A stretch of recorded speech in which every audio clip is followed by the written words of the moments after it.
Medidas de prevención en caso de sismos o terremotos. Verifica anticipadamente estanterías, paredes y áreas riesgosas e informa para su adecuación. Es muy importante que participes en los simulacros de evacuación. Cerciórate que en el kit de emergencia existan linternas y pitos. Durante el evento telúrico, recuerda que no debes correr, mantén la calma y no grites. Por ningún motivo utiliza el ascensor. Protégete junto a columnas o superficies que resistan la caída de objetos. Identifícalos con anterioridad. No te acerques a ventanas ni estanterías que representen peligro. Ubícate cerca de columnas, agachado y cubriendo lo mejor posible tu cabeza y cuello con las manos. Recuerda siempre que se presentarán réplicas y verifica objetos inestables para evitar más accidentes. Si te encuentras en la parte exterior, debes tener distancia de árboles y postes. Para la evacuación debes salir ordenadamente sin obstaculizar las escaleras o puertas de emergencia. Si te encuentras atrapado, de ser posible, activa la luz de tu celular, un timbre fuerte o golpea un objeto que esté cerca para ayudar a tu ubicación. Es importante interrumpir los sistemas de energía y gas. Al salir, ten cuidado con la caída de vidrios y objetos contundentes y dirígete al punto de encuentro asignado en los simulacros. Los sismos o terremotos no se pueden prevenir, pero tú sí puedes salvar tu vida y la de los demás.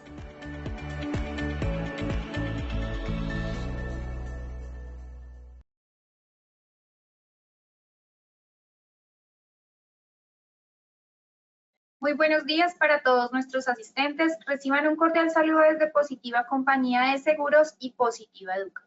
Soy Paola Quintero, quien nos acompañará en la acción educativa de la Comunidad Nacional de Conocimiento de Prevención en Tareas de Alto Riesgo, con la temática titulada Sesión 3, Educación, Inducción, Capacitación, Formación y Entrenamiento para Tareas de Alto Riesgo. Para dar inicio, damos la bienvenida a nuestra experta a la comunidad, la ingeniera Erika Lisset Serrano Prada. Ella es ingeniera ambiental, especialista en impacto ambiental de proyectos y especialista en seguridad y salud en el trabajo, con experiencia desde el año 2003 en planear, hacer, verificar y actuar en el sector construcción. Docente universitaria con más de 10 grados de experiencia en posgrados, con publicaciones escritas y digitales para medios impresos y digitales. Ingeniera Erika, muy buenos días y bienvenida. Hola, buenos días para todos. Qué rico encontrarnos en este viernes 3 de mayo, ya aquí a las 8:04 de la mañana. Como lo decía Paola, estamos en nuestra sesión 3 de las 10 que tenemos y hoy corresponde a la parte de educación en tareas de alto riesgo de nuestra comunidad Tareas de Alto Riesgo. Entonces, sin más preámbulo, vámonos con el sondeo. Muchas gracias, ingeniera. Así es. Vamos a dar inicio a nuestro sondeo. Les recuerdo a nuestros participantes, el sondeo se realiza 2 veces en el evento, uno al iniciar y el otro al finalizar. El objetivo del sondeo inicial es conocer con qué conocimientos llegan nuestros participantes a esta acción educativa y el objetivo del sondeo final es saber qué conocimientos adquirimos a lo largo de la misma. Dando a conocer el objetivo del sondeo, iniciamos con la primera pregunta. La inducción de un trabajador de tareas de alto riesgo debe hacerse A, diariamente, B, mensualmente, C, cuando ingrese a la empresa. 15 segundos a nuestros asistentes para que respondan la opción que consideren correcta.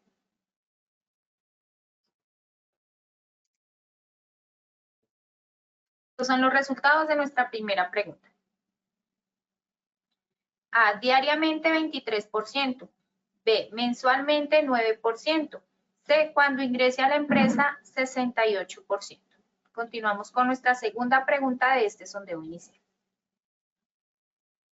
Los costos de la capacitación, formación, deben ser asumidos por A, empleador, B, trabajador. 15 segundos para que respondan la opción que consideren correcta. Bueno, voy saludando por aquí. Hola, Jairo Hernán, buenos días, ¿cómo estás? Olga Lucía Hurtado. Hola, buenos días, Olga Lucía, con mucho gusto. Estamos aquí para atenderlos. Estos son los resultados de nuestra segunda pregunta.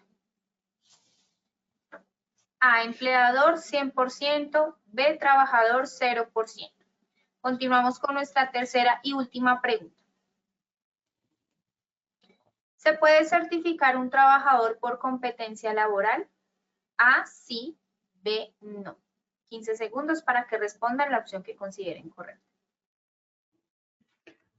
También nos saluda hoy Ricardo Riveros. Hola, Ricardo, buenos días. Qué bueno saludarte. Ya somos 102 asistentes. Estos son los resultados de nuestra tercera y última pregunta. A, sí, 90%. B, no, 10%. Conociendo así los resultados de este sondeo inicial, le damos el paso a nuestra experta, la ingeniera Erika. Bueno, muchas gracias. Creo que las preguntas han estado muy acertadas. Ustedes han estado muy juiciosos, poniendo mucho cuidado en las conferencias de la comunidad. Entonces, nos fue muy bien en el sondeo.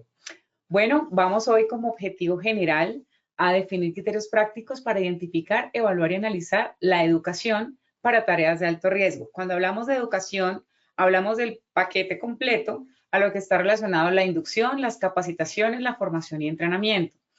En la pregunta 1, donde hablábamos de la inducción, el 68% contestó que cuando ingrese y otros contestaban, el 23%, si no estoy mal, contestaba que diariamente. Recuerden que la inducción es cuando ingresa la persona a trabajar, esa primera inducción que se le hace para que pueda, digamos, entender la dinámica de la tarea a realizar y los peligros y riesgos asociados a la misma. Entonces, la inducción es cuando la persona ingresa a la empresa como tal.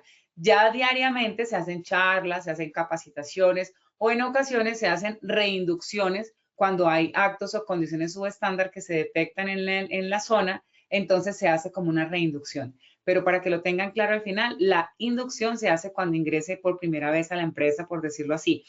¿Qué pasa si una persona entró a trabajar a la empresa, trabajó durante un año, se fue, al cabo de 6 meses regresa a trabajar a la misma empresa? Pues nuevamente hay que hacer el proceso y hay que hacer la inducción como tal porque está ingresando nuevamente a la compañía. Así ya hace 6 meses atrás, un año atrás, se le hubiese hecho la inducción como tal. Entonces, para que lo tengan en el radar cuando hagamos el sondeo final.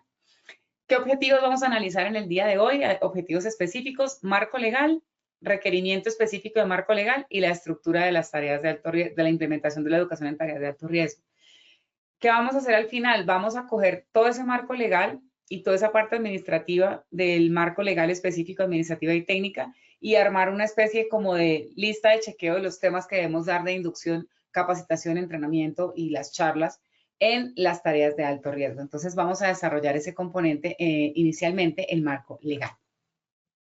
Recuerden que las tareas de alto riesgo en Colombia, y eso lo hemos repetido en muchas ocasiones, no tienen un marco legal específico que las defina como tareas de alto riesgo. Es decir, no hay un decreto, no hay una resolución, no hay un auto, ni un documento administrativo emitido por la autoridad, en este caso el Ministerio de Trabajo, donde diga que las tareas de alto riesgo son esta, y se consideran tareas de alto riesgo por esto, por esto, por esto. No lo hay. Lo que hacemos es catalogar las tareas de alto riesgo porque su consecuencia más significativa siempre está asociada a la muerte del trabajador. Entonces, esas tareas de alto riesgo, en teoría, son 5: alturas, confinados, eléctricos, caliente y químico. Trabajo con accidentes mayores con sustancias químicas. Erika, ¿y por qué esas 5? Porque esas 5 tareas de alto riesgo son las que están asociadas a que su consecuencia más grave siempre está asociada a la muerte del trabajador. Ok, en Colombia hay un marco legal no para definir las tareas de alto riesgo, sino para estandarizar algunas tareas de estas para poder definir los reglamentos técnicos de trabajo. Sí.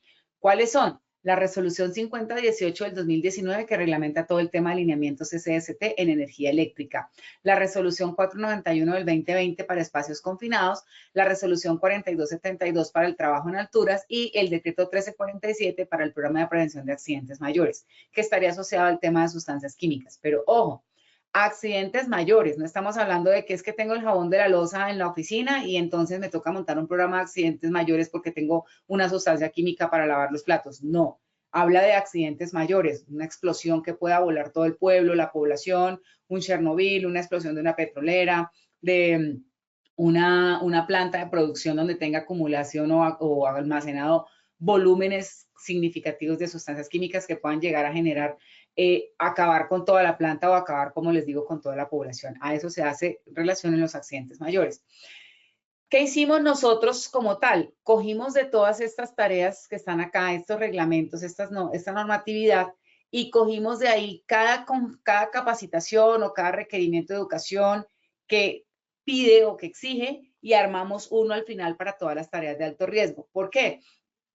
Porque, por ejemplo, hay algunos en los que no se define qué capacitación darles. Dice, por ejemplo, en la prevención de accidentes mayores, deberán dar entrenamiento al personal, pero no dice qué tipo de entrenamiento, ¿cierto? O en la parte de lineamientos de energía eléctrica habla de una capacitación y una competencia laboral, pero no define cuáles son los temas a tratar, como si lo hace la 4272 en alturas y la 491 en espacios confinados. Entonces, lo que hicimos fue coger como toda esta marco legal y armar una estructura de lo que deberían tener en la capacitación, en la educación de las tareas de alto riesgo, y lo vamos a ver al final. Listo. Vamos bien hasta ahí, ¿no es cierto? Estamos hoy ya 118 asistentes. Vamos a mirar por acá, saludemos un poquito. Está Diana Leguizamón, buenos días desde la Alcaldía del Municipio de Sabana Larga, Casanare. Soy Diana Leguizamón, responsable del Sistema de Gestión SST. Muy bien, Diana, bienvenida. Edwin Francisco nos saluda desde el departamento de Casanare. Damaris Largo nos saluda, buenos días, hermosa, Dios te bendiga, bendiciones, qué felicidad verte, lo mismo para nosotros, es un placer tenerte acá. Y Enrique Pombo, saludos desde Cartagena. Enrique, ya has estado en una de nuestras conferencias, qué bueno que nos acompañes nuevamente. Entonces, ya somos 118 asistentes, son las 8:14 de la mañana, continuemos con nuestro marco legal. ¿Qué nos dice el decreto 1072, que es como nuestra Biblia a nivel de sistema de gestión en seguridad y salud del trabajo, aquí como nos mencionaba nuestra compañera Diana Leguizamón, que es la responsable del sistema de gestión? Para Diana es muy seguramente claro que el decreto 1072 es como la estructura del manual de todo el sistema de gestión. ¿Qué nos dice en el artículo 224611? Cuando hablamos del 2246 es el capítulo 6 y 11 es el artículo como tal, el numeral como tal de ese artículo. Capacitación en SST. Entonces, ¿qué nos dice? El empleador o contratante debe definir, acuérdense que el debe es una obligación, ¿no? Debe definir los requisitos de conocimiento y práctica en seguridad y salud en el trabajo necesarios para sus trabajadores. Entonces, aquí vamos asociando a tareas de alto riesgo. Dice que debe definir los requisitos de conocimiento y práctica, o sea, el empleador es el que debe saber o debe formular qué es lo que necesita saber su trabajador, qué es lo que necesita practicar su trabajador en temas de seguridad en el trabajo. En este caso, asociado, por ejemplo, a tareas de alto riesgo. También debe adoptar y mantener disposiciones para que estos los cumplan en todos los aspectos de la ejecución de sus deberes u obligaciones. Entonces, fíjense que además de proponer los temas de capacitación, educación, formación, entrenamiento, debe asegurarse que los trabajadores participen de estas actividades. Entonces, ahí ya tenemos dos deberes, dos obligaciones que tiene el empleador. Definir los requisitos y asegurarse que los trabajadores asistan a estos entrenamientos, a estas capacitaciones.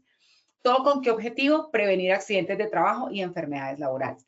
Siempre el enfoque del sistema de gestión y de las capacitaciones en este caso están asociadas a prevenir accidentes de trabajo y enfermedades laborales. Ahora, ¿cuál es otra obligación? Mire que aquí dice, para ello debe, el debe es una obligación, debe desarrollar un programa de capacitación que proporcione conocimiento para identificar los peligros y controlar los riesgos relacionados con el trabajo. Mire que aquí es muy importante algo, solamente definirlos, identificar los peligros y los riesgos. ¿Cómo hago yo para identificar un peligro? Pues para identificar un peligro tengo que tener clara cuál es la tarea, ¿sí? Cuál es la causa, la fuente de ese peligro, y debo identificar la fuente como tal. Si analizamos que la fuente viene siendo la tarea, entonces estaríamos hablando de que nosotros debemos dar capacitación al trabajador en la tarea que va a desarrollar. No solamente en peligros y riesgos, sino en la tarea. Me explico. Voy a hacer trabajo en alturas. Yo no solamente tengo que hablarle de la identificación del peligro, del control de riesgos, de las medidas de control, etcétera. No, también tengo que explicarle o decirle o enseñarle cómo se hace esa tarea en trabajo en alturas. Vamos a poner un ejemplo.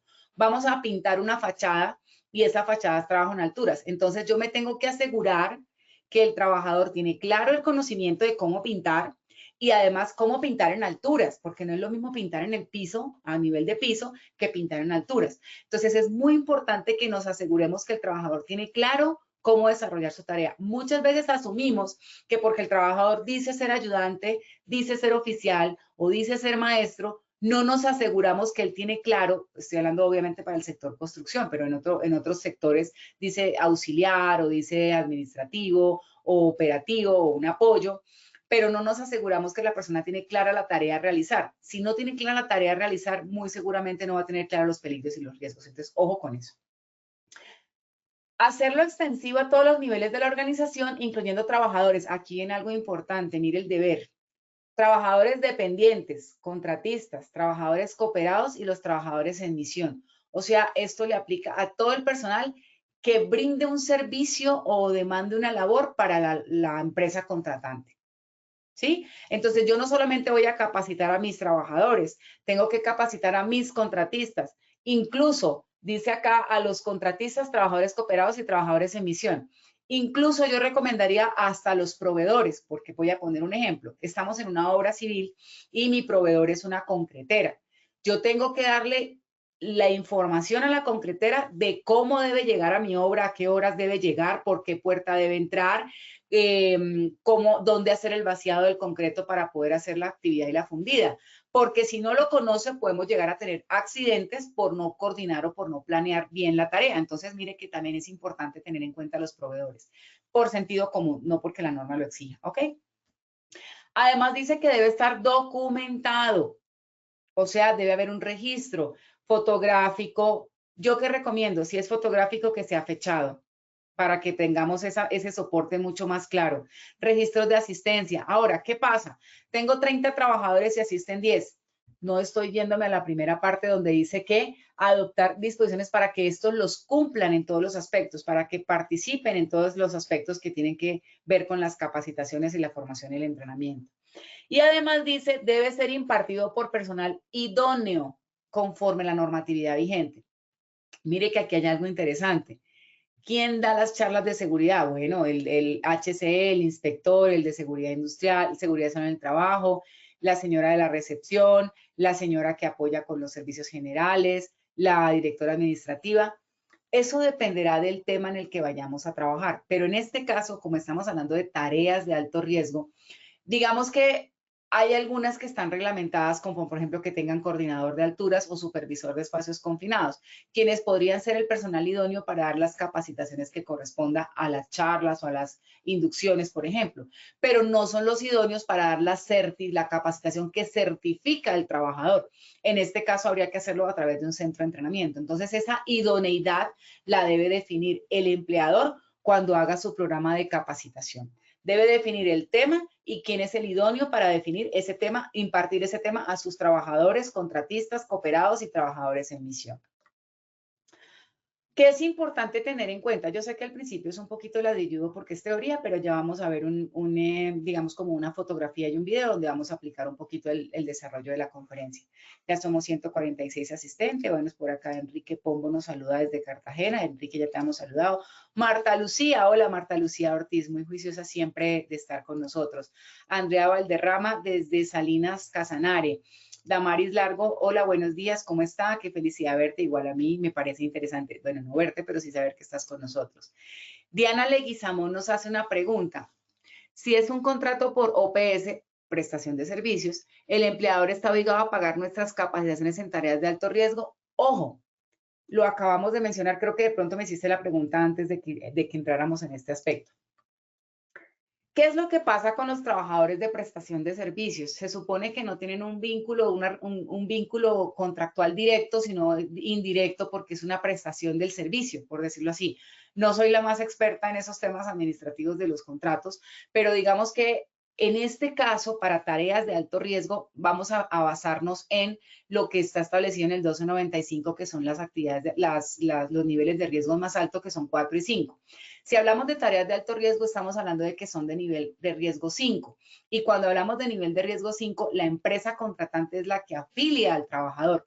Eso implica que lo acoge dentro de su sistema de gestión en la parte de riesgos laborales. Por lo tanto, sí, el empleador debe pagar las capacitaciones en tareas de alto riesgo que tengan ustedes los prestadores de servicios. No está escrito, no está definido, pero yo lo concluyo desde el análisis que les acabo de hacer. Si yo como empresa contratante soy riesgo 5 y contrato a un prestador de servicio, yo tengo que afiliarlo en el nivel de riesgo y en mi ARL que yo tengo, en el nivel de riesgo 5.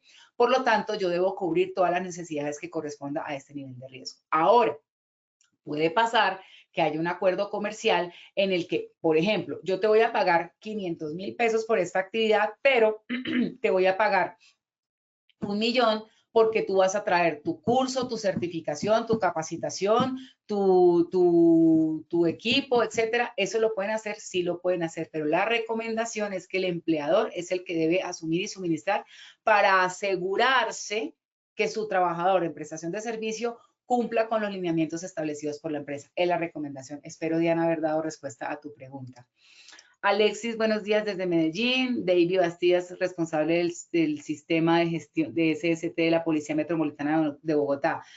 Deji, buenos días, qué bueno que nos acompañes acá y qué bueno que puedas tener este conocimiento para ti. Cristian Villarraga, hola hijo, ¿cómo estás? Un placer saludarte y qué bueno que nos estés acompañando el día de hoy. Cristian es uno de los pupilos que ha trabajado con nosotros, entonces muy juicioso nos está acompañando el día de hoy.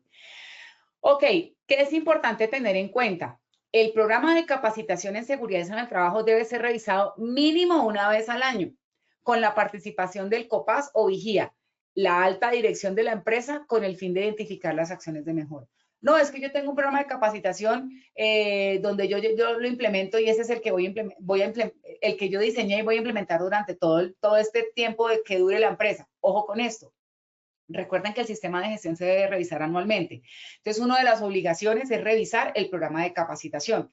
¿Qué es importante? No, es que estamos dando capacitaciones de charlas de seguridad cada 5 minutos, pero se están accidentando mucho. Oiga, entonces las charlas no están siendo efectivas o el mensaje no está llegando. Entonces, hay que replantear que no sean charlas de 5 minutos todos los días, sino, me estoy inventando, de media hora o 1 hora semanal. Depende de la estrategia que tú quieras implementar en tu programa de capacitación, porque aquí no te dice, ojo, para el programa de capacitación no te dice la intensidad horaria que tú debes tener. Para las certificaciones, como en espacios confinados y trabajo en alturas, sí hay unos contenidos programáticos y una intensidad horaria que ya vamos a mirar para que ustedes lo tengan en el radar.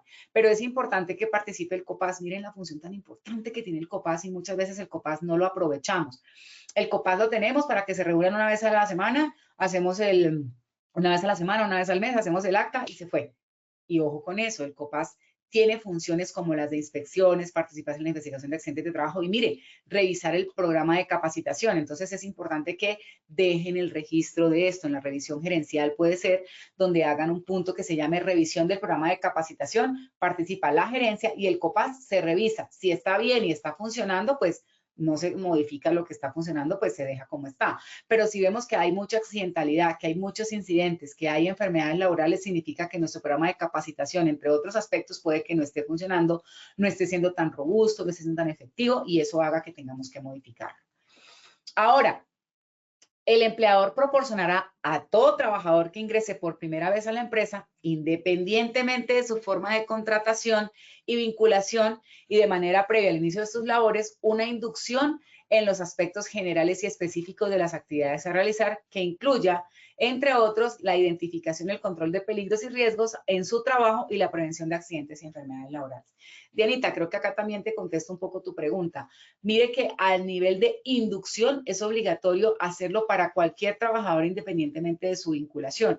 Y mire lo que dice acá, que era, digamos que corrobora lo que yo estaba diciendo anteriormente con respecto a generales y específicos de las actividades a realizar. O sea, si usted va a pintar en alturas, ¿cómo lo va a hacer? ¿Qué va a hacer? ¿Con qué herramientas? ¿A qué altura? ¿Con qué elementos? ¿Con qué equipo? Etcétera. Y adicional a eso, la identificación de peligros y riesgos porque están asociados a esas actividades y tareas. Entonces, con esto hemos dado un abrebocas a la parte interesante de lo que nos dice el decreto 1072.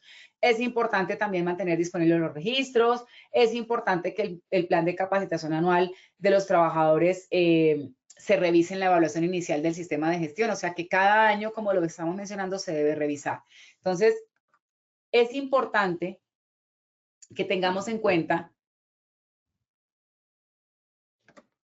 los requisitos específicos de educación. Qué pena que me escribieron por interno y me distraje. Los requerimientos específicos en educación para tareas de alto riesgo. Entonces, ya hicimos como un barrido de todo lo que nos pide el decreto 1072 con relación a la capacitación en seguridad y salud en el trabajo. Ahora vamos a especificarlo, vamos a traerlo para las tareas de alto riesgo. Ya somos 155 asistentes. Mabel Andrea nos dice, buenos días desde Cali, excelente tema, me alegra mucho que te guste. Kelly Joana Pérez nos dice, buenos días. Yo trabajé con un contrato de prestación de servicios y yo pagaba mi seguridad social y la ARL enviaba a alguien mensual a capacitar al personal de la cocina con capacitaciones de riesgos y hábitos saludables. Ok, Kelly, ¿nos estás comentando o nos quieres hacer una pregunta específica? Porque pues veo que el comentario está como para manifestarnos o contarnos. Si tú misma te pagabas tu seguridad social, es porque tú eres una prestadora de servicio. Ojo, en el único caso en que la seguridad social, en este caso la ARL, la debe pagar el empleador, es cuando el nivel de riesgo sea 4 o 5, que es donde lo acoge la empresa al trabajador de prestación de servicios, ¿ok? Luz Dari Pérez nos dice, contratamos una empresa de transporte, ¿debemos realizar inducción a estos trabajadores pertenecientes a la empresa que nos presta el servicio? Claro que sí, lo acabo de mencionar la norma. Independientemente del modelo de contratación, hay que hacer una inducción de la empresa, de las actividades y tareas a realizar, de los peligros y riesgos con el fin de prevenir accidentes y enfermedades laborales. Entonces, creo que ya contesté tu pregunta, Luz Dari. Ok, entonces, vámonos con tareas de alto riesgo en los requisitos específicos. Entonces, vamos a tomar un modelo, pues no nos da el tiempo para revisar todo, ya vamos en 27 minutos de la conferencia. Vamos a mirar lo que nos dice la 4272, que es como la primera norma que salió desde la 3673 del 2008, donde viene hablando sobre todo este tema de las capacitaciones y la formación. Este tema de alturas, entonces, ¿qué nos dice? Artículo 9, capacitación y entrenamiento o certificación de la competencia laboral de trabajadores que realicen trabajo en alturas. Vamos a hacer un ejercicio. Vamos a enfocarnos en trabajo en tareas de alto riesgo para que lo tengamos en el radar. Todos los trabajadores que laboren en las condiciones de riesgo de trabajo en alturas, en tareas de alto riesgo en este caso, deben tener su respectivo certificado de capacitación y entrenamiento para trabajo en alturas o certificación de la competencia laboral. Aquí hablábamos de la pregunta número 3, que el 90% contestó que sí. Un trabajador se puede certificar por capacitación o por certificación de competencia laboral. Es válido y eso lo aprueba la parte de educación y las entidades que imparten estas capacitaciones o estos temas lo pueden hacer. Entonces, sí, la respuesta correcta es sí, muy bien por el 90%. Espero que al final el 100% conteste que sí. ¿Qué es importante que ustedes tengan en cuenta? Mire que aquí habla de su respectivo certificado. Entonces, en la 4272 y en la 491 se especifica que debe haber un certificado, pero en las otras no. En la de eléctricos, en la de accidentes mayores, no habla de certificado, ¿cierto? Ni en trabajo en caliente, porque en Colombia no está reglamentado el trabajo en caliente. Entonces, ¿qué hago con un trabajador que hace trabajos eléctricos? ¿Qué certificado le hago? ¿Qué capacitación le hago? ¿Dónde voy? ¿Qué hago? Bueno, acuérdense que ustedes definen en su programa de capacitación el tema o los temas a tratar, el contenido del temario y la persona o el personal idóneo para impartir esta capacitación o este tema, esta certificación y el tipo de certificación que ustedes van a esperar de ese documento. Mientras esté establecido en su sistema de gestión, nadie podría decirle no. Es que yo no estoy de acuerdo con que usted lo mande a capacitar a la ARL porque es que tiene que llevarlo a un centro de entrenamiento. Dígame a cuál centro de entrenamiento para trabajo eléctrico, por ejemplo, habría para un supervisor o para un coordinador de CST en trabajo eléctrico. No existe porque no está reglamentado. Ah, bueno, entonces yo lo defino en mi sistema de gestión y yo lo asumo como responsabilidad. Yo como empleador, obviamente, no yo como Erika Serrano. ¿Listo? Ahora, es importante que la vigencia del certificado de competencia laboral en ningún momento exime al trabajador de realizar los reentrenamientos. Esto es interesante porque en la 4272 y en la 491, espacios confinados y alturas, nos habla de un reentrenamiento. Entonces, es importante tener claridad que así yo tenga el certificado, eso es como, digamos que lo voy a poner así. Los certificados de educación, formación y entrenamiento no tienen fecha de vencimiento. Lo que tienen que hacerse es un reentrenamiento anual, en este caso, en la 4272. ¿Eso cómo sería? Entonces, yo tengo mi primer certificado, el primero que hice el curso, ¿cierto? Y cada año voy metiendo los reentrenamientos anuales que yo haga. Ese sería el soporte. Ahora, no es que tiene el curso vencido. Ojo, los cursos no vencen porque usted la capacitación que ya adquirió, la formación que ya adquirió no se le va a borrar, no tiene vencimiento. Lo que tiene que hacer es un reentrenamiento o una reinducción o una recapacitación, ¿cierto? Y deja el respectivo registro como tal, pero digamos que el primero tiene una validez. Lo que pasa es que no puede ir en contra de la norma, que la norma te dice, debes capacitarte y anualmente reentrenarte. Entonces, no, es que la ingeniera Erika dijo que eso no vencía este mes, sirve, llevo 5 años con este curso. No, porque tendrías que tener ese más los 4 adicionales del reentrenamiento anual. Espero que me haya hecho entender. Vamos un poquito más por acá. Kelly Joana nos estaba comentando. Bueno, Kelly, muchas gracias. Entonces, lo que Kelly nos comentó, que la ARL iba a hacer unas capacitaciones me imagino que era un restaurante o un elemento, porque hablabas de cocina, al personal trabajado y que ella misma pagaba su seguridad social. Entonces, digamos que pues si estamos hablando de un tema de cocina, seguramente el riesgo no es mayor de 3. Bueno, David Bastidas, ¿cada cuánto debe actualizar el certificado de capacitación? Bueno, creo que ya te contesté, Deji, con esta pregunta que me acabas de hacer. Soria Pinzón, ¿el curso lo paga cada empresa las veces que cambie de compañía? Claro, resulta que ahora con la nueva normatividad, tanto en alturas como en espacios, bueno, en alturas, que es la que nos especifica básicamente ese tema, lo que tiene que hacer es, yo entré a trabajar en la empresa A, ¿cierto? Me dieron mi curso de capacitación, mi certificación de alturas. Estamos hablando de 4272, trabajo en alturas. Luego me fui para la empresa B. En teoría, esta empresa B, según el marco normativo, nos debe hacer otra vez el curso y asumirlo dentro de sus costos para que el trabajador quede operando para esa compañía. En teoría, no puedo trasladar, como lo hacíamos antes, con la 1072, con la anterior normatividad, con la 1409, porque antes uno obtenía el curso y se iba para cualquier empresa y aplicaba. Ahora en cada empresa debe hacerse la capacitación que corresponda para trabajo en alturas de este trabajador. Fíjense que aquí algo importante nos habla la 4272 y es que dice, las necesidades y contenidos específicos del programa de prevención y protección contra caídas en alturas, vamos a suponer que es el programa de prevención y protección contra tareas de alto riesgo, deben estar incluidos en los programas de capacitación de la empresa, lo que decíamos en el 1072, que deben ser revisados anualmente y que el empleador debe proponer su programa de capacitación. Asimismo, deben ser informados al Centro de Capacitación y Entrenamiento para que se realicen refuerzos específicos. Si yo voy a hacer trabajo en alturas, en espacios confinados, le digo, mire, este es mi programa de capacitación, quiero que refuerce en esto, enfaticemos en esto o mejoremos en esto. Es obligación porque aquí no lo está diciendo la normatividad. Muchas veces lo mandan al trabajador al centro de entrenamiento, pero el centro de entrenamiento no conoce el programa de formación de la compañía.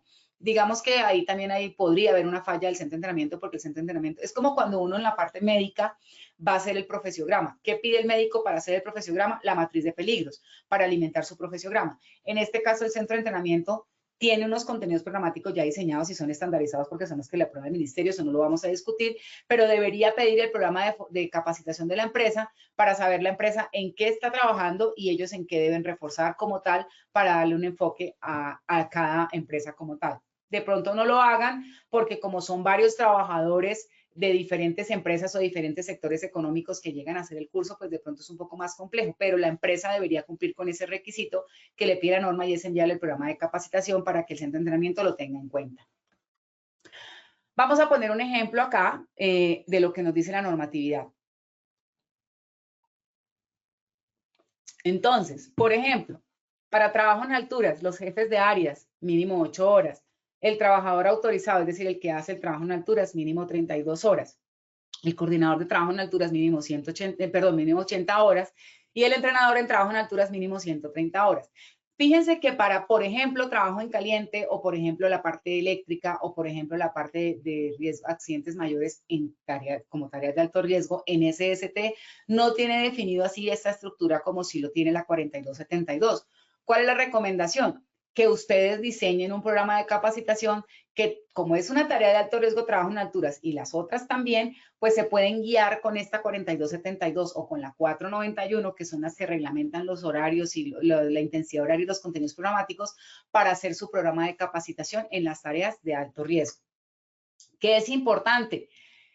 Tener en cuenta que nosotros estamos obligados dentro del programa de capacitación a tener contemplados inducciones, capacitaciones, charlas, reentrenamientos, ¿cierto? Y las certificaciones que dé lugar a los trabajadores. Entonces, en ese orden de ideas, el programa de capacitación no es solamente colocar uso de PPs, cuidado de la columna, cuidado de golpes y no sé qué, manejo de las manos, etcétera, sino simplemente el tema, no solamente el tema, también a qué corresponde, la intensidad, quién lo imparte y cuál es el registro aplicable. Esa es mi recomendación, que su programa de capacitación, su plan de capacitación, su programa de capacitación como lo pide la norma, tenga el tema, horario, la intensidad horaria, la persona responsable o la persona idónea para dar la capacitación, cuál es el tipo de certificado a entregar y la periodicidad de la misma. Es importante que se maneje de esta forma.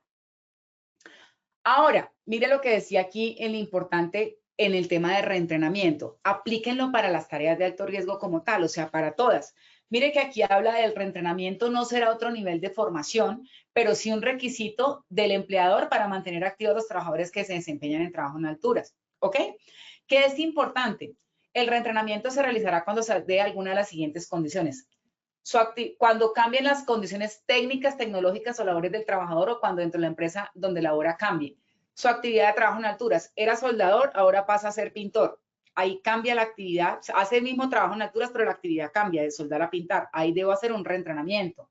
Cuando cambien los procedimientos, las técnicas de trabajo o la tecnología de los equipos y procesos. Ya no lo vamos a hacer con torregrúa, ahora lo vamos a hacer con manlift, ya no lo vamos a hacer con manlift, ahora lo vamos a hacer con andamio. Ahí hay que hacer un reentrenamiento. Las actividades laborales del trabajador que se desempeñan en alturas, cuando cambien esas actividades como tal, que ya no va a subir por andamio, sino que va a subir por escalera o va a subir por manlift o por elevador aéreo, etcétera, tienen que hacer reentrenamiento. Y también aplica cuando ingrese como nuevo trabajador a la empresa, lo que decíamos anteriormente, si cambia de una empresa a otra, pues así haya estado ya en esa empresa, debe hacerse un reentrenamiento como tal. ¿Qué es importante que tengan ustedes como tal? Bueno, digamos que aquí hay un poco del marco teórico que no vamos a revisar porque no nos daría el tiempo, pero vamos a revisar un poco lo que nos dice la 491 en espacios confinados. Vamos aquí, ya somos perdóname que se me pasó, ya somos 175 asistentes. Bueno, no hay preguntas, estamos muy juiciosos, muy atentos aquí a la conferencia. ¿Qué nos dice la 491 que es espacio confinado? Personas objeto de la formación. Todos los trabajadores que laboren en las condiciones de riesgo que establece esta reglamentación deben ser formados para obtener su respectivo certificado para trabajo en espacios confinados y deben formarse en espacios confinados. ¿Quiénes? Los responsables del diseño y administración del programa de gestión para trabajo en espacios confinados, los trabajadores entrantes, los vigías de seguridad, los supervisores de trabajo en espacio confinado, los entrenadores y los formadores de entrenadores. Aquí más o menos es un paréntesis, un pareo con lo que nos decía la 4272 en alturas. Entonces, fíjense que las dos normas son muy similares en cuanto al contenido de quiénes son las personas objetos de la capacitación y muy seguramente en el contenido también dentro del paréntesis que hay, identificación de la tarea y la evaluación de los riesgos que tienen que tener en cuenta. Erika, ¿pero por qué habla solamente de la 4272 y la 491? Reitero, porque las otras tareas de alto riesgo no tienen un marco legal específico que defina el tipo de capacitación y la duración y la periodicidad y la idoneidad del personal y si se necesita certificado o no lo necesita. Entonces, por eso es importante que ustedes dentro de su programa de capacitación armen la estructura basado en estas normas que sí lo tienen para que ustedes se puedan guiar y no tengan que inventarse lo que ya está inventado. ¿Qué es importante? Para cualquiera de los programas de formación antes enunciados se realizarán actualizaciones cada 3 años o cuando cambie el personal de actividad o cargo y o se presente una actualización tecnológica. ¿Qué es importante? Los trabajadores dependientes, para los que me estaban preguntando por tema de contratación, los trabajadores dependientes e independientes, así como las personas vinculadas a través de un contrato de prestación de servicios, contratos civiles o comerciales con empresas públicas o privadas, no pagarán ni cancelarán dichos cursos o programas de capacitación. Son de cuenta y a cargo exclusivo de las empresas o contratantes. Está prohibido exigirlo como requisito previo a cualquier clase de contratación o vinculación laboral y no podrá ser financiado, pagado o realizado por las ARL. Entonces, creo que ahí contesté una de las preguntas en cuanto a que si la empresa debe asumir ese costo. Sí, 100% sí. En ese orden de ideas deben tener claridad que en sus programas de capacitación para las tareas de alto riesgo, la empresa debe presupuestar dentro de su plan de trabajo anual este presupuesto anual del programa de capacitación. Aquí, por ejemplo, hacemos un pareo con lo que veíamos en la 4272. El administrador de programa en espacios confinados, 8 horas, supervisor para espacio confinado, 20 horas, vigía para espacios confinados, 8 horas, y el entrante en espacios confinados, 16 horas. Entonces, ahí tenemos una intensidad horaria que nos puede servir para guiarnos, por ejemplo, los que van a hacer trabajo eléctrico, o los que van a hacer trabajo en caliente, o los que van a hacer trabajo con sustancias químicas, cuáles podrían ser, digamos, como la intensidad horaria que, dependiendo del cargo o el rol que se le asigne, cuál será la intensidad horaria que podamos tener. Por acá me pregunta Wilson Orlando. Es recomendable que los vigías o personal SST estén capacitados en trabajo en alturas independientemente que no realicen dichas actividades. Bueno, Wilson, muy buena pregunta. Voy a ser muy sincera. Si la persona no realiza el trabajo, pero está supervisando actividades donde hay trabajo en alturas, sí lo deberían hacer, porque como te decía, deben conocer de la actividad, la tarea y la identificación de peligros y riesgos. Pero sí, voy a poner un ejemplo. Soy un auxiliar, soy un vigía o personal SST en un centro médico, digamos, en una IPS donde toman exámenes ocupacionales, ¿sí? En ese orden de ideas, si ahí no hacen trabajo en alturas, ni yo tampoco como inspector hago trabajo en alturas, pues no vería la necesidad de invertir un recurso en un curso de capacitación de algo que no me pega a mí en mi actividad económica o en mis actividades a realizar. Entonces, digamos que tendríamos que validarlo es cuando lo tengamos que realizar como actividad económica o tengamos que supervisarlo, en ese orden de ideas sí sería recomendable. Pero así como lo mencionamos anteriormente, en el caso de la IPS, pues digamos que será un recurso que se puede reutilizar mejor en otro tipo de capacitaciones que sí apunten directamente a los riesgos derivados de la actividad económica de la IPS, en este caso, que fue el ejemplo que pusimos. ¿Ok? Aquí les dejo un poquito más de marco teórico. Miremos lo que nos dice la 5018, que es la parte del sector eléctrico. Dice, las actividades de formación, capacitación, entrenamiento en asuntos de seguridad en el trabajo, de acuerdo a la normatividad vigente, deben estar establecidas en el plan de trabajo anual que hace parte del sistema de gestión. O sea, el empleador lo debe incluir, pero no nos dice cuáles serían, ¿sí? Por ejemplo, las empresas podrán ejecutar los programas de formación y capacitación y entrenamiento en unidades vocacionales de aprendizaje empresariales. O sea, les está dando la oportunidad en la parte eléctrica que hagan una UAE para que hagan este ejercicio, pero no nos establece la intensidad horaria de un inspector de seguridad y salud en el trabajo para la parte eléctrica, etcétera, no lo está especificando como tal. Ahora, el 1347 de accidentes mayores, ¿qué nos dice? En el artículo 224.12.9, que fue como lo único que encontramos relacionado con la parte de entrenamiento. Dice que el sistema de gestión de la seguridad para prevención de accidentes mayores, el responsable de la instalación de la clasificada deberá implementar el sistema de gestión en seguridad y salud en el trabajo para prevención de accidentes mayores y articularlo en el sistema de gestión de seguridad y salud en el trabajo. O sea, que debe haber un sistema de gestión para accidentes mayores articulado con el sistema de gestión de seguridad en el trabajo. Y dice, debe contar como mínimo con los siguientes elementos, ese sistema de gestión: política, información, identificación, procedimientos, y dice 6, entrenamiento. Ahí nos habla de entrenamiento, pero no nos especifica qué tipo de entrenamiento, ni cuál, ni cómo. Entonces, ¿cuál es la recomendación que nosotros hacemos? Busquemos, si no hay normatividad nacional que nos pueda apoyar, buscamos normatividad o estatutos o lineamientos internacionales que nos puedan apoyar, como OSHA, como la Comunidad Andina de Naciones, etcétera. Es importante que ustedes armen la estructura del programa de capacitación de tareas de alto riesgo dentro de la estructura que tienen disponible acá en Colombia, como es la 4272 y la 491, más lo que les puede aportar, por ejemplo, OSHA en la parte de trabajo en caliente, la subparte J de la OSHA 1926, que les puede dar información de cuáles son los riesgos derivados, cuáles son las actividades y las tareas, y de ahí ustedes pueden sacar su programa de capacitación para ese tipo de tarea de alto riesgo como tal. Ahora, ya vimos el marco legal, ya vimos la estructura específica de las tareas de alto riesgo que tienen marco legal en Colombia. Ahora vamos a definir una estructura a implementar en educación para tareas de alto riesgo. Entonces, ¿qué hicimos nosotros en este ejercicio que vamos a presentarles? Cogimos la normatividad, cogimos OSHA, cogimos Comunidad Andina de Naciones, hicimos un contenido programático que se recomienda, no es que sea una norma, ni es que sea una obligación. Se recomienda, desde Positiva Compañía de Seguros, se recomienda siempre consultar el marco legal, se recomienda siempre consultar los marcos disponibles de instituciones reconocidas y ustedes con base en eso arman su estructura para que lo puedan tener en el radar. Ya somos 180 asistentes. John Enrique Prado, ¿cuál sería el título o nombre del certificado de los cursos para sector eléctrico y accidentes mayores? Por favor, gracias. Tú lo debes definir. Voy a poner un ejemplo. Si yo me voy aquí a la parte de atrás, vámonos aquí, por ejemplo, donde dice administrador programa de espacios confinados. Entonces le voy a poner administrador del programa de seguridad para sector eléctrico, por ejemplo. Supervisor para espacios confinados, supervisor para trabajos eléctricos. Vigía para espacios confinados, vigía para espacios eléctricos. Entrante, entonces aquí sería, digamos, como actuante, el que hace el trabajo en la parte eléctrica. Y tú le puedes definir una intensidad horaria similar a la que estás colocando acá. Ahora, Erika, pero entonces hay centros de entrenamiento o hay sitios de capacitación de la parte eléctrica especializada donde se forman las personas como electricistas,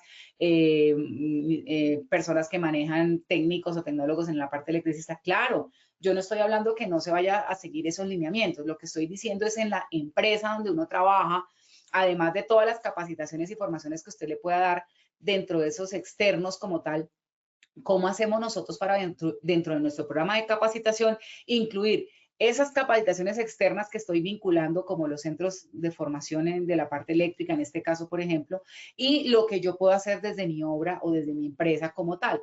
Es importante que hagan como una especie de fusión en lo que es externo y lo que es interno para las tareas de alto riesgo. Entonces, ahí tú eres el que le define el nombre con base en la información que consultes, con base en los centros de entrenamiento, los centros de capacitación disponibles, cuáles son los temarios que ellos dan.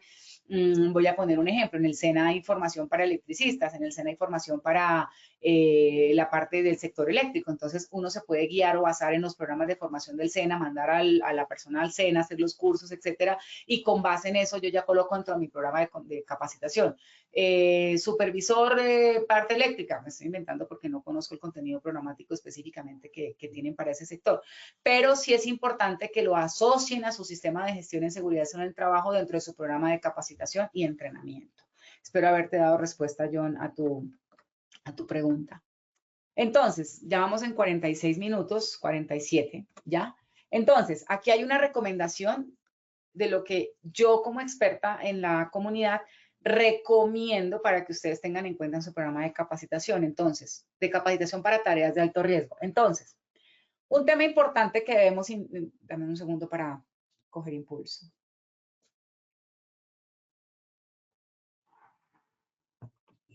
Entonces, ¿qué es importante darle capacitación, formación y entrenamiento a un trabajador en requisitos legales de tareas de alto riesgo? ¿Qué le pide la norma a él? ¿Qué me pide la norma a mí como empleador? Para que tengamos claridad sobre cómo vamos a trabajar bipartitamente en el ejercicio de la tarea de alto riesgo. ¿Cuáles serán las responsabilidades civil, penal, laboral y administrativa en tareas de alto riesgo? Tanto del empleador como del empleado. Sistema de gestión en seguridad en el trabajo, en específico la administración y control del programa de prevención y protección para tareas de alto riesgo. Erika, hay que hacer un programa de prevención y protección para tareas de alto riesgo, además del programa de prevención y protección de trabajos naturas, además del programa de protección de trabajo en espacios confinados. ¿Cuál es mi recomendación? La norma les pide, en el caso de la 4272 y la 491, un programa de gestión del riesgo para prevención de accidentes y todo este tema en esa tarea específica que es alturas y confinados. Mi recomendación es que así como hicieron un programa de protección para alturas, un programa de protección para espacios confinados, pues también hagan un programa de protección para eléctrico, para caliente y para accidentes mayores. Erika, o sea, que toca hacer, claro, porque entonces, ¿cómo voy a estructurar el plan de trabajo de las tareas de alto riesgo? Pues en un programa. Erika, y si hago uno que contenga las 5, también lo puedes hacer porque no hay un marco normativo, como les digo, que diga que no se puede hacer un programa por las 5 tareas. Lo que sí tienes que tener en cuenta es que debe cumplir con el marco legal de las que sí están reglamentadas, como el del 4272 y 491. Entonces, es importante que tengamos en este caso un programa de prevención y protección para tareas de alto riesgo, ya sea que sea uno que incluya las 5 o sea uno por cada una. Eso es decisión de ustedes dentro de su sistema. El marco conceptual sobre tareas de alto riesgo. ¿Qué es una tarea de alto riesgo y cuáles serían las que vamos a desarrollar dentro de la compañía? Porque no siempre son las 5 que yo voy a desarrollar dentro de mi empresa. Supongamos que yo soy una IPS, vuelvo con la IPS. Un saludo para la doctora Mayra si nos está acompañando el día de hoy. Si yo tengo mi IPS y yo contrato una empresa de aseo para que me limpie los vidrios y en el segundo piso limpian los vidrios y las fachadas, pues ahí estoy haciendo trabajo en alturas. Yo tengo que tener un programa de protección contra caídas. Erika, pero ¿cómo así? ¿Lo tienes que tener tú si eres la IPS? ¿Por qué no lo tiene la empresa contratista? Claro, tú tienes dos opciones. O se lo pides a tu empresa contratista, que si es juiciosa y todo lo tiene, pues está cumpliendo con la norma. Pero si esa empresa contratista no lo tiene, tú lo tienes que montar. Porque tú estás colocando el riesgo. Tú eres el que pide la tarea, tú eres el que demanda la tarea. Entonces, el que pone el riesgo es quien lo controla. Entonces, si la empresa contratista no lo tiene, pues primero yo no lo contrataría porque pues está incumpliendo una norma. Pero supongamos que lo voy a contratar porque yo acuerdo con él que yo lo voy a cubrir dentro de mi sistema de gestión, pues entonces yo hago mi programa de protección contra caídas, así yo sea una IPS que no tenga nada que ver con trabajo en alturas. Pero mi contratista, mi proveedor externo, sí, entonces ahí tendría yo que hacerlo. Entonces, eso es un marco conceptual sobre las tareas de alto riesgo que yo voy a desempeñar en mi empresa. Naturaleza de peligros y riesgos, metodología de identificación, valoración de riesgos en tareas de alto riesgo para su control, factores de riesgos conexos entre tareas. ¿Qué pasa si voy a hacer alturas y soldadura al tiempo? ¿Qué pasa si arriba tengo alturas y abajo tengo soldadura? ¿Qué pasa si tengo abajo soldadura que es trabajo en caliente y arriba tengo alturas? Entonces, hay que tener claridad sobre cuál es el riesgo que se llevaría a cabo del trabajo bipartito o tripartito en caso que sean más áreas de alto riesgo. Es que voy a soldar, pintar y voy a hacer trabajo en alturas. Tengo 3 tareas de alto riesgo en una sola. Bueno, digamos que en el caso de la pintura, que sea una pintura que pueda llegar a generar un accidente mayor para que lo tengamos en el radar, ¿ok? Medidas de protección y prevención en tareas de alto riesgo. Procedimientos en tareas de alto riesgo. Mire que aquí es muy importante dentro del procedimiento identificar la tarea como tal. ¿Cuál es la tarea que voy a realizar? Soldar en alturas. Ok, ¿cuál es el procedimiento, el paso a paso? Y ahí sí, ¿cómo lo hago para evitar que tengamos accidentes o enfermedades laborales, en este caso, de lo que nos habla nuestro sistema de gestión y el programa de capacitaciones? Planeación de trabajo y permisos de trabajo, listas de chequeo en tareas de alto riesgo. Los permisos de trabajo es muy importante socializarlos con los trabajadores para que tengan en cuenta, ay, Erika, pero es que los permisos de trabajo solo los piden en alturas y confinados. En las otras tareas no. Perfecto. Si tú no quieres implementar permisos de trabajo para las otras tareas, pues no les vas a dar capacitación en esto. Mi recomendación es que sí lo implementes porque al ser una tarea de alto riesgo, ¿cuál será la diferencia en hacer un permiso de trabajo en alturas a un permiso en el trabajo eléctrico? Si yo les estoy liberando una actividad.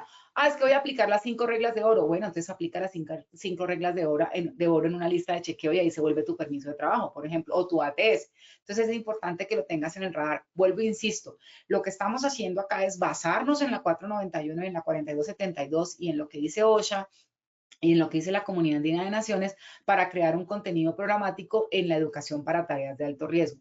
Esto no es camisa de fuerza, es una recomendación que hacemos desde esta conferencia para que ustedes puedan tener una luz con respecto al tema. Sistemas de acceso, cómo llego a pintar, cómo llego a soldar, cómo llego a hacer trabajo en alturas, cómo llego hasta esa línea de media tensión. Los sistemas de acceso también es muy importante tenerlos en cuenta. Elementos y equipos de protección personal en tareas de alto riesgo, selección, compatibilidad, uso, inspección, mantenimiento y reposición. Es muy importante los elementos y equipos. Ya tuvimos una conferencia de elementos y equipos en tareas de alto riesgo y en trabajo en alturas, y si no, pueden consultar también las conferencias que da el ingeniero Julio Patarroyo sobre elementos de protección personal en Posipedia. ¿Qué es importante que tengamos en cuenta? ¿Cuáles son los elementos de protección personal y cuál es el equipo de protección personal? ¿Cómo se usa? ¿Cómo se inspecciona? ¿Cómo se repone? ¿Cómo se le hace limpieza y mantenimiento? ¿Por qué? Porque un uso inadecuado de un elemento o un equipo puede desencadenar un accidente de trabajo y estaríamos incumpliendo desde la política del sistema de gestión hasta el plan de capacitación y entrenamiento. Técnicas de inspección. ¿Cómo detectar la condición de riesgo en los equipos de protección en tarea de alto riesgo? Vamos a poner un ejemplo, cómo inspeccionar un anclaje, cómo inspeccionar un arnés, cómo inspeccionar una línea de vida. Es muy importante que lo tengamos en el radar para que podamos detectar el riesgo antes de que tengamos el evento. Fundamentos en primeros auxilios. Es muy importante, pues, en caso de que yo esté trabajando con un compañero y tengamos un evento, pues, ¿cómo hacemos ese primer respondiente? Fundamentos en autorrescate, rescate y plan de rescate para la tarea de alto riesgo en la que nos estemos enfocando, alturas, confinados, eléctricos, sustancias químicas o trabajo en caliente. Desarrollo y fomento del autocuidado en las personas. Miren que esto es muy importante, sobre todo en las tareas de alto riesgo. ¿Por qué? Siempre es importante el autocuidado y la autoprotección, ¿cierto? Pero en tareas de alto riesgo es fundamental que lo tengamos en el radar. ¿Por qué? Porque la consecuencia más grave que siempre vamos a tener en una tarea de alto riesgo es la muerte. Entonces, un autocuidado implica que la persona puede salvar su vida. Así de sencillo. Si yo no tengo autocuidado y no cumplo con los lineamientos de autocuidado, puedo morirme. Así de sencillo. Entonces, es para que lo tengamos muy presente. Técnicas de trabajo en alturas aplicables a los diferentes sectores económicos. Perdón, técnicas en trabajo en tareas de alto riesgo aplicables en los diferentes sectores económicos. Técnicas, ¿cómo se hace?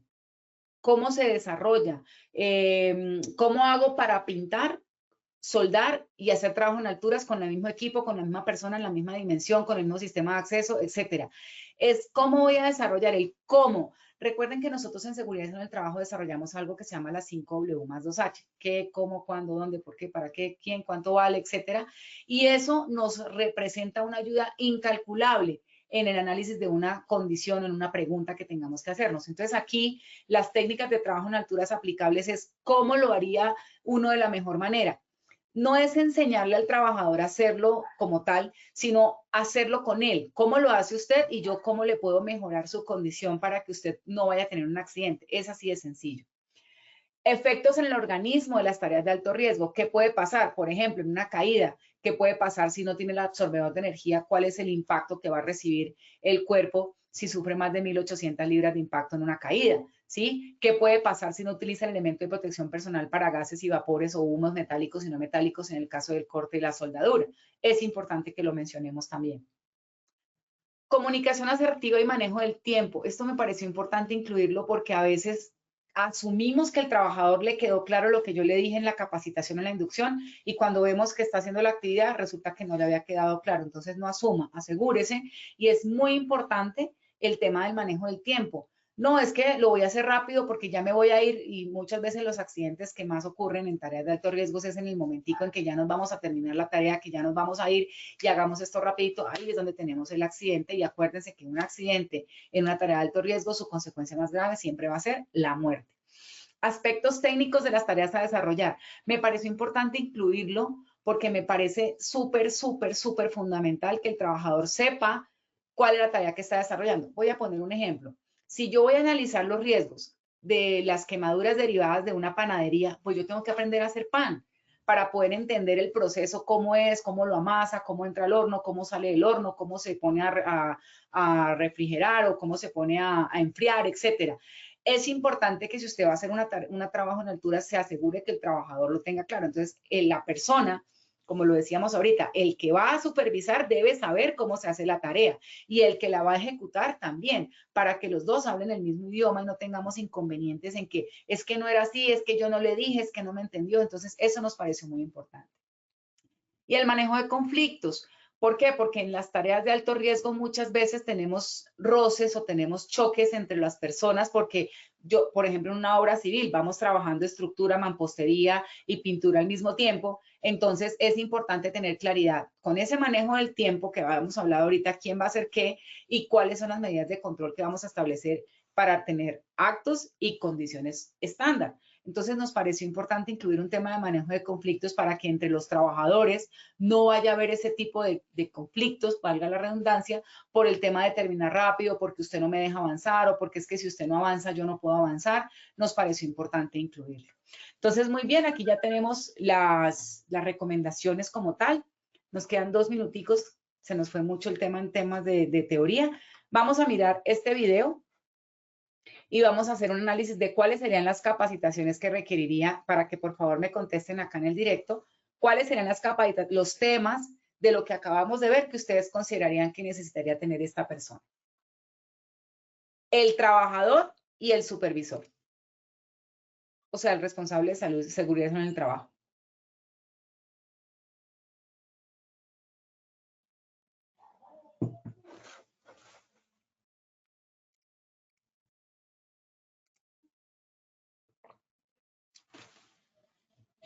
Entonces, por el interno les leo sus comentarios.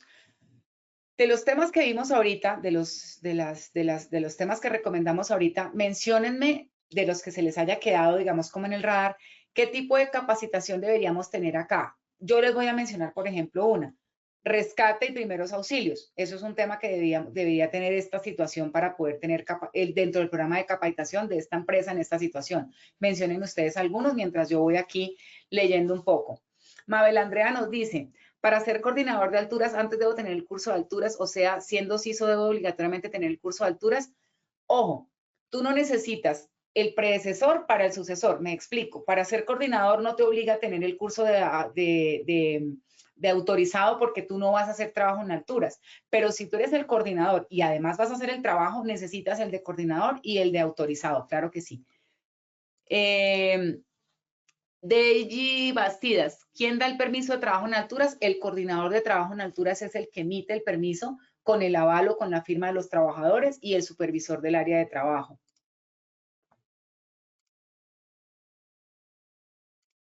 Luz Dari Pérez dice rescate en alturas, muy bien. Trabajo en alturas, identificación de peligros y valoración de riesgos, muy bien. Osvaldo Córdoba, armado de andamios, muy bien. Ahí sistemas de acceso, muy bien. Veo que les quedó bastante claro el tema. Sonia Pinzón nos dice, vivo en un municipio de Boyacá donde se realizan muchos proyectos desde mejoramiento vial hasta construcciones y nunca contemplan la seguridad industrial o SST por ahorrar el presupuesto. En este caso, ¿qué se puede hacer? ¿En dónde? ¿Cómo se denuncia? Bueno, la verdad es el ente regulador es el Ministerio de Trabajo. Tú puedes hacer en la parte del Ministerio de Trabajo, en una PQR, tú puedes entrar y hacer digamos, como la denuncia diciendo, mire, en tal lugar, en tal lado, en tal sector, no cumplen con las normas de seguridad y salud del trabajo, por favor, hagan una visita. El ministerio, ¿qué hace? Recibe la queja, anónima puede ser, y hace la visita pues para poder determinar cuáles serán los procesos sancionatorios a los que estarían ligados estos empleadores. Bueno, por acá Armando también ya me dijo, Paola Orjuela dice reentrenamiento en alturas, muy bien. Osvaldo Córdoba es responsabilidad del ingeniero residente también, o el maestro. María Camila me dice seguridad vial. María Camila, asumo que lo estás diciendo por la máquina, pero ahí no sería seguridad vial porque no estaríamos haciendo un proyecto vial y la máquina no está trabajando en un proyecto vial. Sería más bien de pronto en operación de maquinaria y de equipo, creería yo, para aclararte un poquito.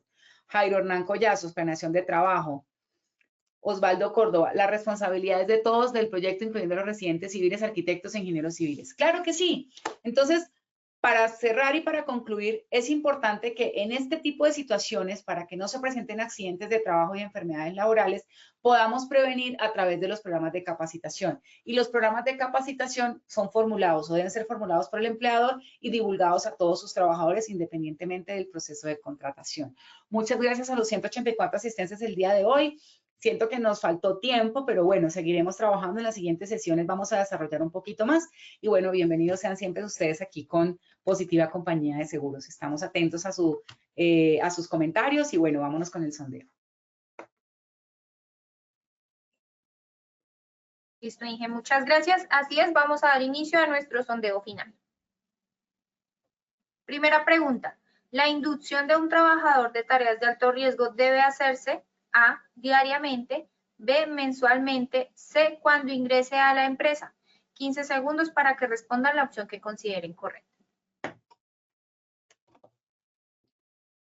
Bueno, Kelly Joana nos dice gracias, Mabel Andrea dice muchas gracias.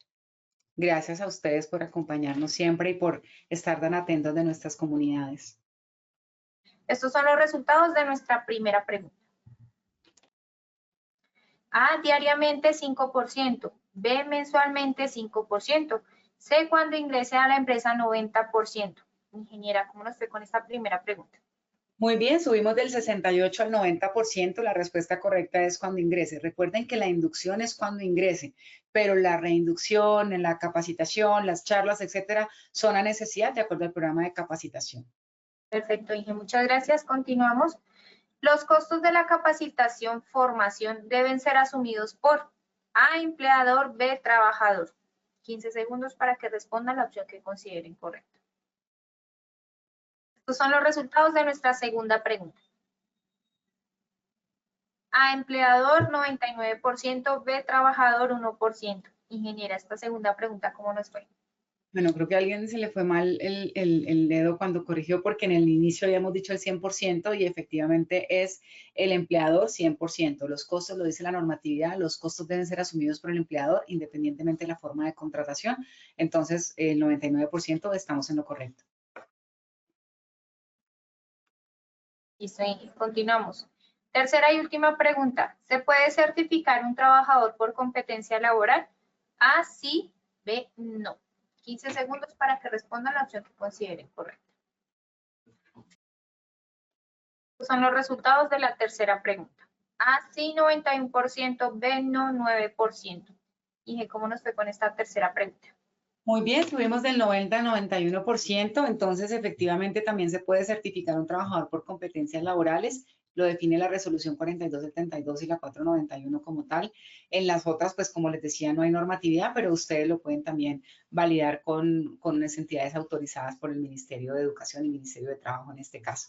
Muchísimas gracias a todos ustedes por habernos acompañado, que tengan un bonito día y bueno, me encantó compartir con ustedes. Feliz fin de semana.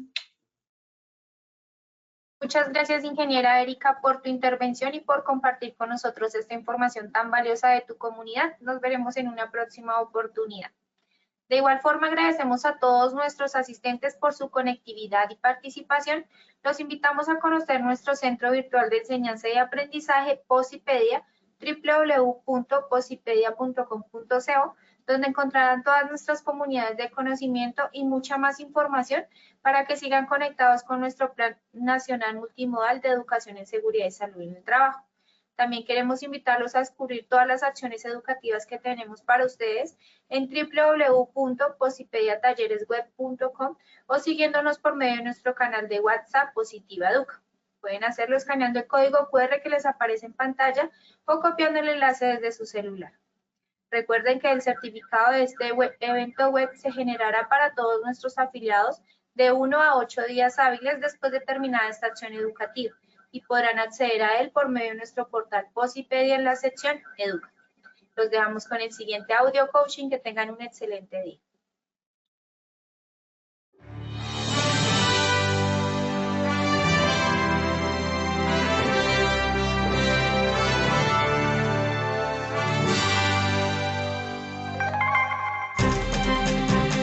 Bienvenidos. A partir de ahora dispongan cada uno de sus sentidos para vivir y disfrutar las experiencias sonoras de Positiva Educa.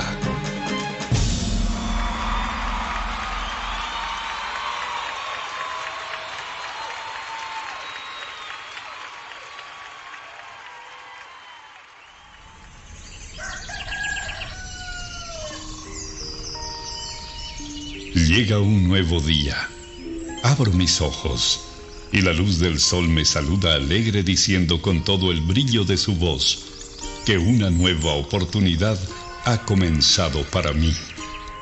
Que todo lo que pasó ayer se quedó solo en el ayer. Que lo dicho y lo hecho nunca podrán repetirse de la misma manera. Por eso, de nada servirá que me desgaste pensando en si lo pude haber dicho mejor o hecho mejor. No hay nada más importante que lo que suceda hoy. Por eso, veo y veré cada día como el maravilloso regalo en el que la vida me entrega las llaves para abrir la puerta principal de una nueva opción, un nuevo intento, y debo afrontarlo con toda la esperanza puesta en todo lo que soy capaz de hacer, celebrando siempre el estar vivo y poder hacer parte de una familia llamada sociedad y de una casa llamada mundo. Todo lo que me sucede tiene un para qué, y ese será el detonante que hará que mi corazón explote de júbilo en cada momento de la vida, sin quejarme por nada de aquello que no salió o salga como yo espero. Y sabiendo de cada una de mis cualidades, dones y potencial como persona, me conjugaré en una sola fuerza para entregar la mejor versión de mí en lo que hago, haciéndolo de la mejor manera, porque no hay trabajo más productivo que el que se hace con alegría. Pensando en ello, mi primera herramienta será mi fuerza de voluntad, sabiendo que ella es el cimiento que hará que levante inmensos sueños. Porque si el trabajo me otorga pan y sustento para mi cuerpo, también es medicina para mi alma. Cuando escogí lleno de ilusión el trabajo que quería hacer y a lo que quería dedicarme en mi vida, también decidí hacer lo que más me gusta. Así comprendí que solo haciendo el trabajo que me gusta, celebraré la dicha de estar ocupado. Creo en mí y sé que soy capaz de alcanzar lo inalcanzable. siempre y cuando la firmeza de mis pasos me cuide de no pisotear a los demás. En ello tengo puesto cada uno de mis sentidos. Por eso mi compromiso será ser y dar lo mejor, aun sabiendo que ese triunfo se complementa acatando todas las normas y reglamentos de mi lugar de trabajo, además de practicar copiosamente el autocuidado, la responsabilidad laboral, que son la esencia para mi buen desempeño y mi seguridad. Eso me hace comprender que trabajando con amor, la vida se hace positiva.